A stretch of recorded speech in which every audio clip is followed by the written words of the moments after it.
Good evening, everybody. Uneducated economist here. So I got this speech coming out of the Federal Reserve, the new normal for growth, given by John C. Williams, President and Chief Executive Officer, April 4th, 2019.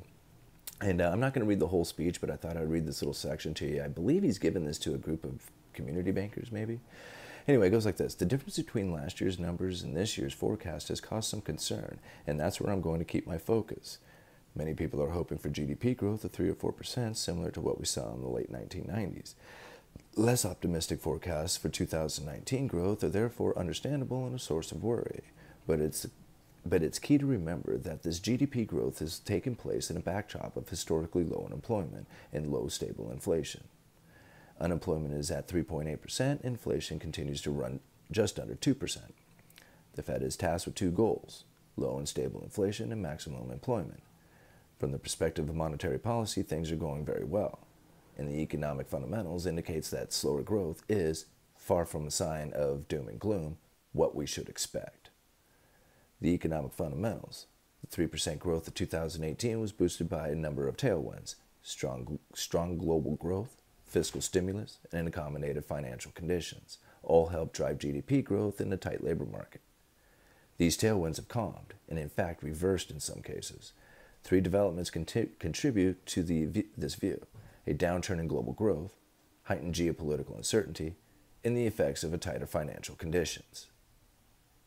If you strip away these factors, you are left with underlying drivers of potential growth, which are demographics and productivity growth. Both of these have slowed significantly. Baby boomers are retiring and fertility rates have come down, which has significantly slowed labor growth,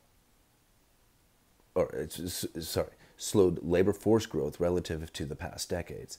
Productivity growth has also fallen considerably from the boom years of the late 1990s and in the early 2000s.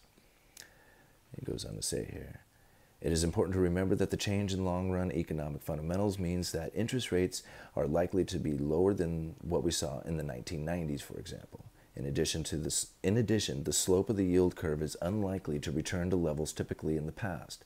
This new normal clearly has implications for banks, large and small. So yeah, it looks to me like old John Williams does not see this next year being anything like the previous years of the booming times. And yeah, he goes on to say that part about the yield curve, which I thought was kind of interesting, that he sees like a flattening yield curve or a staying flat of the yield curve to be pretty much the new normal, which to me means that lending is going to be fairly difficult through that time, right? Because if you have if you have a good yield curve going where long-term rates are paying more than short-term rates, then banks can borrow long-term, right? Or borrow short-term and lend it out long-term and be able to keep that spread that's in between. If that yield curve flattens, borrowing short-term and lending out long-term doesn't really give them any room to profit from, right? And what he is saying is that this flattened yield curve is going to be sustained there. Anyway, thought that was kind of interesting. I'll leave a link to the speech down in the descriptions. Uneducated Economist. You guys let me know.